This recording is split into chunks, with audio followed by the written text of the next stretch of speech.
পুরাটা ফালাই দিও না, কারণ কান্নি মান্নি খেতে পারে। সোহাগ ভাই ছোটবেলা থেকে অনেক গুড্ডি গুদায় অভ্যস্ত, আর এলো বাবলু ভাই এটা সাক্ষী।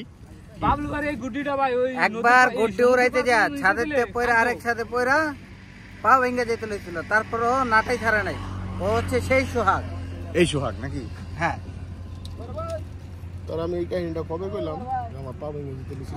মানে গুড্ডি উদাইতে উদাইতে পা ভাঙে যায় অবস্থা, তারপরে গুড্ডি ছেড়ে নাই, এখন বুড়া হয়ে গেছে, মনে করেন যে তারপরে ওটা তো আছে। মানে এটা হলো কি ভালো লাগা, আমরা যে যে গুড্ডিকে ভালোবাসি। আর এটা কোথাও যাও গুড্ডি উড়াইতে আমরা কই আসছি দেখেন, কক্সবাজার সমুদ্র সৈকত।